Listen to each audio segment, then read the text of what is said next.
How's it going, everyone? Welcome back to another video here on the channel, and in today's video I'm going to be talking about a few different products that are related to gadget and techie stuff around your car. And in particular, these products are going to help to diagnose your car if it's having issues such as throwing check engine lights, and to help just read out more detailed information that you can actually get from your car's ECU. So without further ado, let's go ahead and jump right into the video.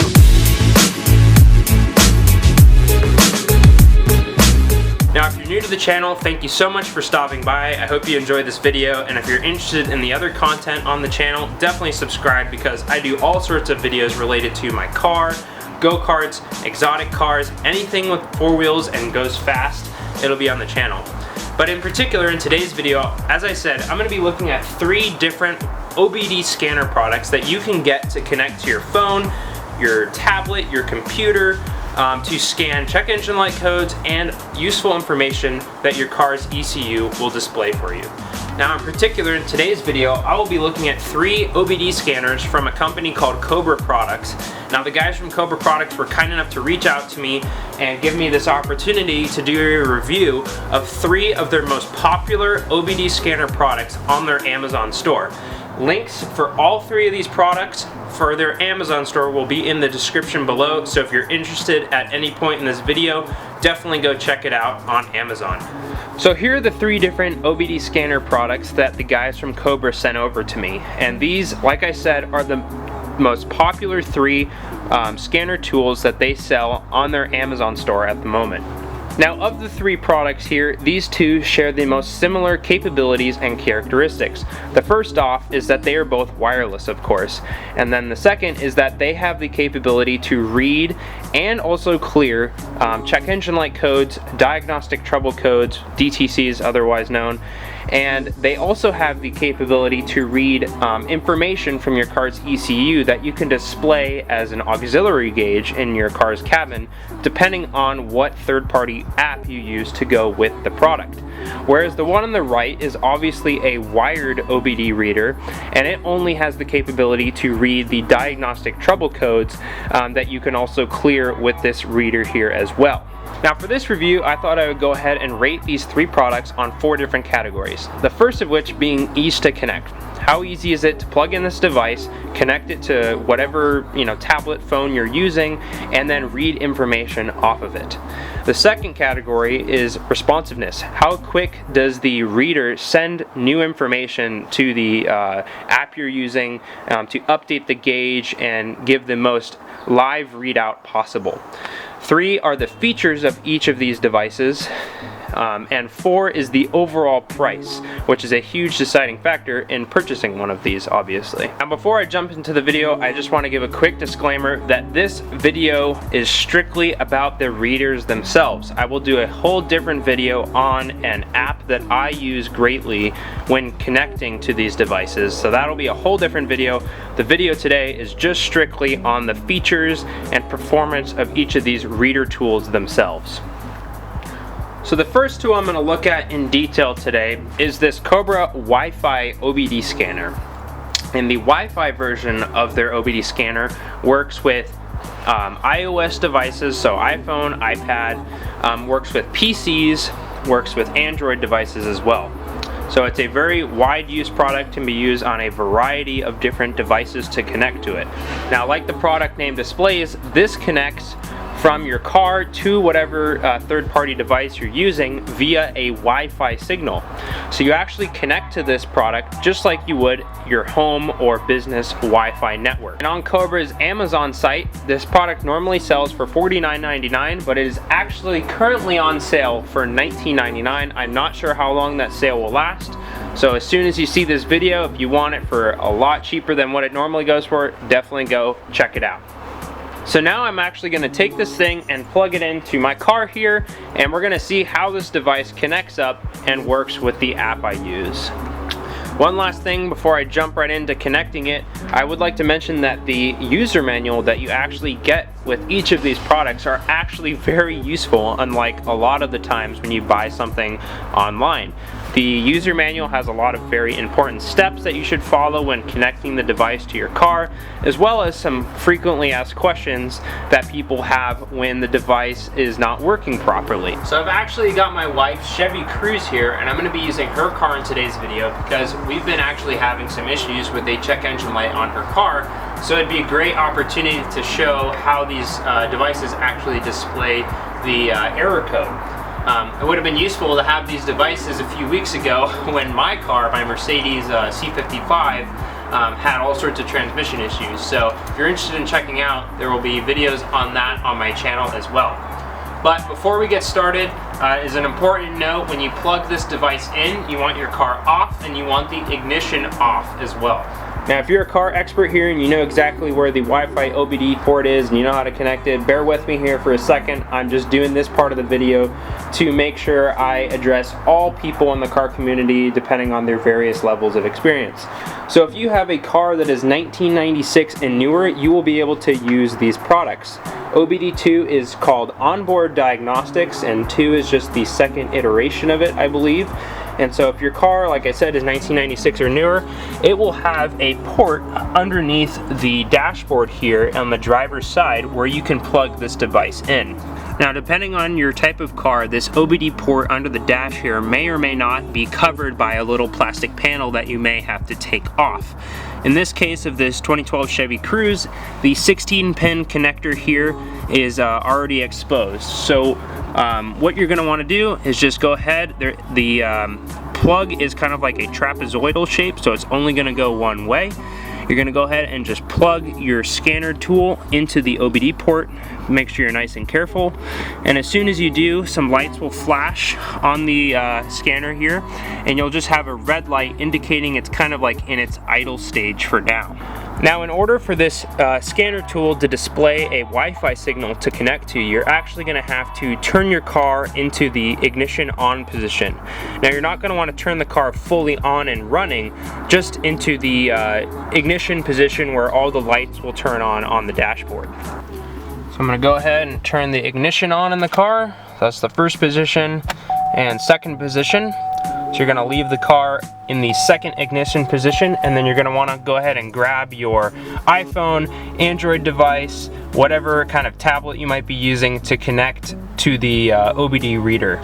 Now, don't be alarmed if your reader still displays a single red light. The other lights will turn on once it is successfully connected to your device. Now, with your car in the ignition 2 position with the reader in the idle mode, it will be displaying a Wi-Fi signal that you can actually connect to. So go ahead and go to your settings and then go to your Wi-Fi options on whatever device you're using. And then it'll scan for the device, and the device should be displayed as Wi-Fi OBD2. And you're going to go ahead and connect to that. No password required. It's an unsecured Wi-Fi signal. Now, the one downside to the Wi-Fi OBD reader is because it displays as an actual Wi-Fi signal, it makes your phone think that it's actually connected to a Wi-Fi network. So if you want to be connected to the reader and try and access something on Google at the same time, it's not going to work because there's no actual internet signal coming through this Wi-Fi connection. So you'd actually just have to disconnect real quick and use your cellular or connect to another Wi-Fi source. So once you're connected, in your settings part, you're going to go ahead and go to whatever app you actually use. In this case, I use the OBD Fusion app on the iOS store, which costs $10. And it is now connected, and you can actually see the app is already displaying information. The engine is a little bit warm, so it's still at about 130 degrees Fahrenheit. It's reading the battery voltage about 12 volts, good healthy battery. It's reading the recent fuel economy, oxygen sensor levels.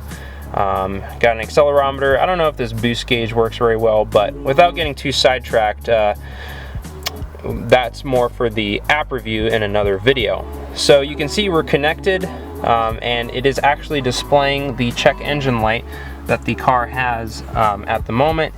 The check engine light has been a known thing for the Chevy Cruze. It's this turbocharger underboost. So it's been something I've been battling for quite a while with this car and still have yet to kind of nail down the exact source of why it's what's causing it. but so far the reader has been working great. So one thing I wanted to note is that since we are actually successfully connected to a device reading the Wi-Fi signal, the device will actually display a yellow, green, and blue colored flashing light indicating a successful and current connection to the device, as well as the red light indicating it just has power. So one last thing I want to do before I move on to the next device is test the responsiveness and the real-time feed of the information from the car to the phone here. So I'm actually going to go ahead and turn on the car and go to my gauge readouts, and we'll see how quickly the car will receive, or the car will send information via the reader to the app, because that is a big factor with a lot of these apps, especially when you want to read gauge information, is how quickly and accurately does the device send it. Now that is a two-part thing. It has to, one, do with the device, but it also has to do with the app you're using as well. This OBD Fusion app is a pretty good app. I mean, for $10 it should be pretty good, and it is pretty good overall. So with the reader still connected to the car, I'm going to go ahead and flip the car into the actual engine start position, and we'll see how quickly the gauges update their information.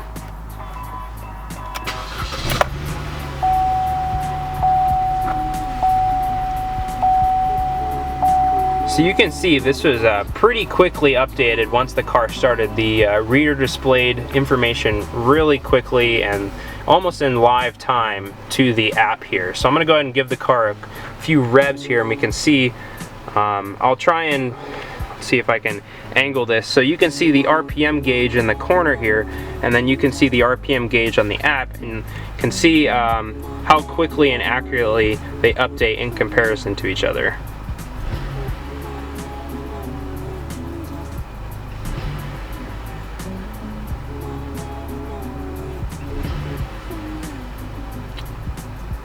So this is the mass airflow rate sensor. That'll also change when you increase your throttle position.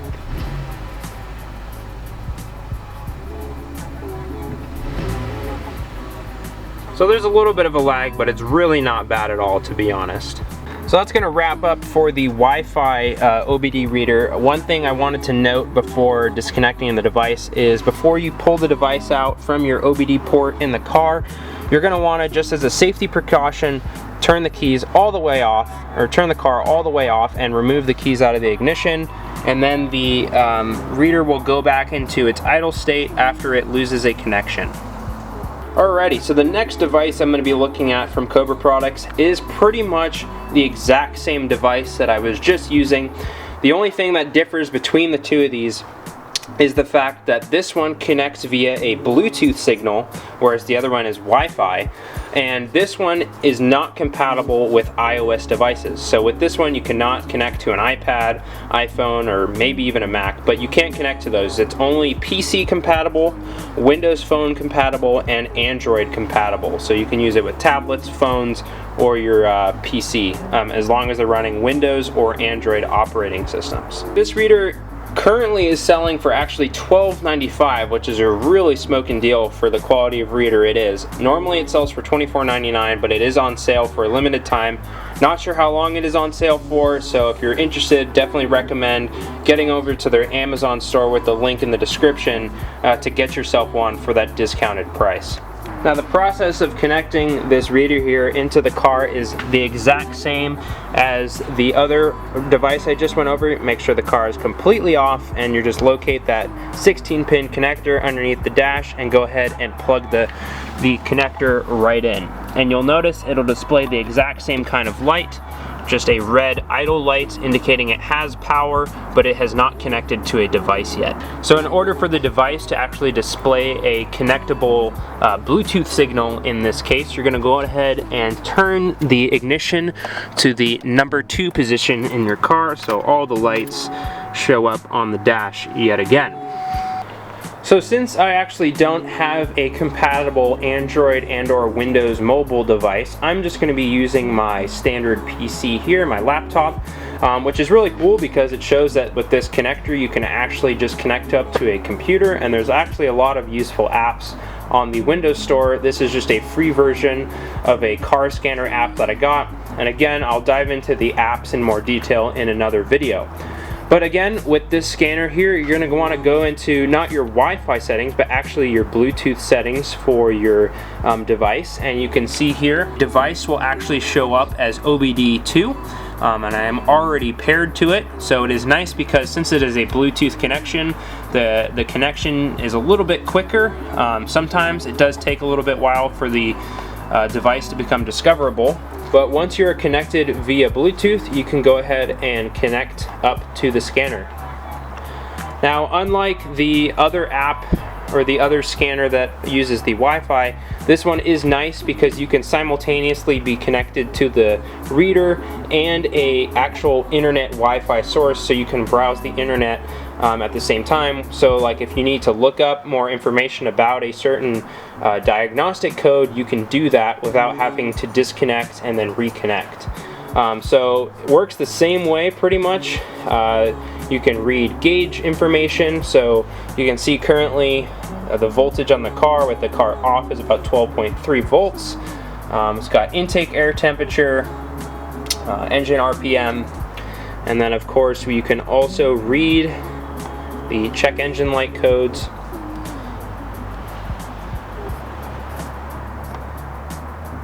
So you can see in the corner the code displayed is the exact same one, the P0299 turbo/supercharger underboost that the other app was displaying using the Wi-Fi reader.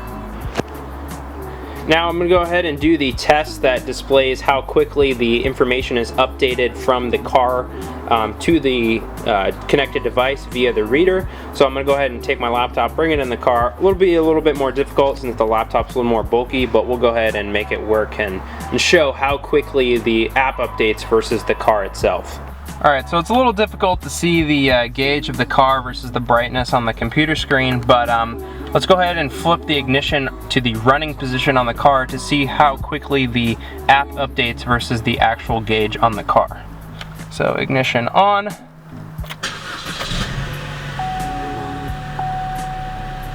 So because the car does a gauge sweep, it didn't do the exact same thing, but it updated pretty quickly after the car actually turned on. So we'll go ahead and give it some revs.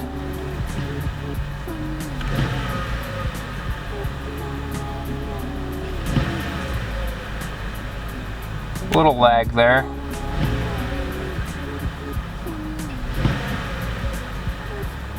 So it seems that even though the Bluetooth is a little bit more of a local connection, the Wi-Fi one doesn't seem to lag nearly as much. Although the lag on this one isn't really that bad altogether. It has moments where it's really close, and then it seems like there's other moments where it just lags just a tad. Alright, so the final reader we will be looking at today from Cobra Products is this wired OBD scan tool. So obviously it differs from the other two in that this one doesn't use a wireless Bluetooth or Wi-Fi connection, it's just a hard connection. And it also doesn't have the capability to read the gauge information. It only will display the diagnostic trouble codes so that you can read them and also clear them with this device, which is very useful because anytime you need to clear a code in order to maybe help diagnose something, if it's, you know, if you check something and you fix it and then you want to see if that truly fixed it, it really helps to be able to clear the code also and not just read it, which is something the other two devices can also do as well. If I didn't mention, all three of them, depending on the app you use, for the other two it's really dependent on the app, but you can usually clear codes with those two and definitely this one, which is very useful in trying to diagnose an issue and whether or not if you fixed it. So the difference between this one, aside from the reader itself, is that it comes with a very detailed manual here to talk about the functionality of the reader, the different menus that you can cycle through. It's just a small LED screen there. It has an enter button and a scroll button, so it kind of tells you how to cycle through all the different menu options and basically manage the reader here with those two different buttons. But then in the back of the manual here, because it only displays the error code number, like PO299, which is the one we've been dealing with my wife's car, because it's only displaying that, it doesn't tell you what that means. So in the back here, there's a huge table, a few different pages of all sorts of different trouble codes that many manufacturers use for their cars. So if you read it on here, then you can cite your manual and say, oh, P041, P0401, EGR flow insufficient. And obviously that's not going to tell you a whole lot, so that's when you consult the internet. So the manual, again, with this is very thorough and helps a lot when reading the information and helping to teach you how to cycle through the different menus on the reader. So let's go ahead and connect this guy up to the car, and I'll show you the functionalities of it.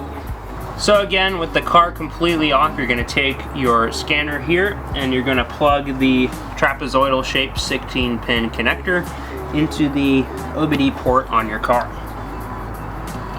And immediately when you do, even though the car is off, the device will light up and just display KOBRA, kind of like the idle menu that I was talking about before. Alright, so with the car turned into the ignition 2 position and the reader still connected, obviously you do not need to connect via Bluetooth or Wi-Fi because you've got a hardwire connection. So now you can actually cycle through the menus using these two different buttons on the reader. So right now it is scanning. When you press enter, it's scanning the trouble codes. So you can see in the quick menu it displayed it found one trouble code. So let's go ahead and enter and see. So you can see there's one fault code that's confirmed, and then there's 0 pending ones. So let's go ahead and look even further. So then again it displays the P0299 code, 1 out of 1. So then we keep going. So that kind of brings, and you press enter again, it brings you back to the main menu. So 1 is your reading the diagnostic trouble codes, and then you press scroll to go to the next one. So 2 is if you want to erase that code. I'm not going to erase it right now, but basically you'd hit enter and go through the erase function, and then that would turn the code off. Now one thing I want to mention is just because you erase the code using the reader does not mean it will never come back. If the car is still having that same issue, obviously the ECU is still going to detect that and keep displaying the code until you actually fix the problem. But it is very helpful when performing troubleshooting, when trying to fix different things that you think might be causing it. Then you can keep scrolling, and then you get to this IM menu, which is actually all these different monitors that you can go to and turn them on and off, again for more diagnosis and troubleshooting and different things like that if you want to eliminate different factors.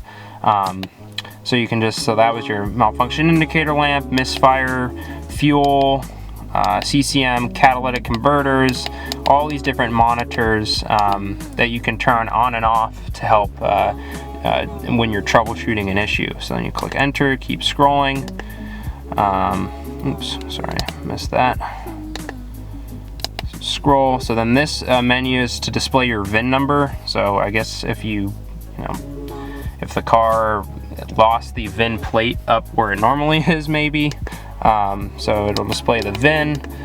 And then the next one, again, you can rescan if you want to check and see what kind of changes were made. So those are the 5 different menus that you can go through on the reader here. And I want to mention that there's very detailed information in the manual on how to go through each of these menus and how to navigate them, but you basically use the scroll button to change menus and the enter button to confirm yes or no if you want to change certain things. But it's a really useful, quick and simple OBDII reader tool. Again, it doesn't have the functionalities and capabilities that the other two do, but this is something that's quick and easy, doesn't require any sort of connection. So say your phone dies, as long as your car has battery power, you can connect this guy up. So it's a useful thing to maybe just keep in the glove box of your car at all times, and just in case for whatever reason you don't have your phone or a device to connect to. So currently on Cobra Products Amazon site, this reader normally sells for $34.99, but is on sale at the moment for $18.49. Again, not sure how long that sale will last for, so jump on over to their site if you're interested in grabbing one of these for a discounted price. Alrighty, so now that we jumped in and looked at each of these three in depth, overall I was really happy with all of these scanners. Now the price is very good for a lot of these. This one, even though it's $50 normally, it is on sale, but even though for $50, with these OBD scanners, you get what you pay for. So if there's a lot of ones that look exactly like this one actually, for like $7 or $11, you will regret buying those cheap ones, because those are the ones that have severe lag issues, like really bad. There's a little bit of lag with this one, but it wasn't all that bad. I've had ones that are way worse actually. So overall, ease to connect was pretty straightforward. Obviously this one is the easiest to connect of all of them because you just plug it in, but it was pretty easy via Bluetooth with this guy and pretty easy via Wi-Fi with this guy. Responsiveness, this one obviously was very responsive because it's just a direct wired connection, and you're just reading codes, you're not reading any other gauge information. This one, like I showed you guys, there's a tad bit of lag between the input to the car and the output you saw on the gauges on the app, and this one was very little lag. It was a great connection. Like I said, the only downside with this one is because you're connected via Wi-Fi, it thinks you're connected to Wi-Fi, a actual internet network, so you can't use Google or anything while you're connected to this. You'll have to turn off your Wi-Fi and use cellular or connect to another Wi-Fi connection while using it. So it makes it a little bit more difficult, but really not bad. One other thing I wanted to mention, characteristic of at least these two scanners here, is another problem that I faced greatly when buying the other cheaper version of this ELM one is the scanner would disconnect in the middle of using it. So I would be driving and monitoring the gauges and looking at the different information, and then the scanner would randomly drop signal, and then obviously the gauges would plummet to 0 because it doesn't have any information it's reading. So in the time that I was using these two, and I've been playing around with these for a few days, never once did the signal just randomly drop and disconnect from my phone or my computer. So it was really nice, not having to worry about the signal dropping from these while also using them. So again, the features of these two definitely exceed this one, just because this one only reads and erases codes, whereas these you can read codes and display information from your ECU, like speed, RPMs, different temperatures, but that also has to do with what app you use along with them, which will be for another video. And again, the price for all of these, they're moderate. They're not super cheap, but they're not super expensive either. I mean, you can get devices like this at Harbor Freight for upwards of $80, whereas this one, does just what you need for it to do. And obviously, the more you pay for some of these, obviously they'll be a little bit better quality, but they'll have more features. But these, I'd say, are like right in the middle. Good quality, good features, but not too pricey. Before I wrap up today's video, I want to just give a quick thanks again to the guys from Cobra for sending out these 3 scanner tools for me to review. I had a lot of fun reviewing them and learned a little bit about each tool, which will become useful, I'm sure, in the many different car experiences I will have in the future with check engine lights and all sorts of fun stuff like that. If you guys are interested in purchasing any of these 3 scanner tools for your car needs, there is a link in the description box below to the 3 products on Cobra's Amazon selling store. So definitely go check them out on Amazon. If you guys have any questions about any of these products that I went over today and some of the features and functionalities of each product, if you leave a comment or question, I'll be happy to answer them below to the best of my abilities. If you guys like the content in today's video and on the channel, definitely consider subscribing and supporting the channel here, because I love doing these videos for you guys. So thanks so much again, guys, for stopping by. I hope you enjoyed it, and we will see you in the next one.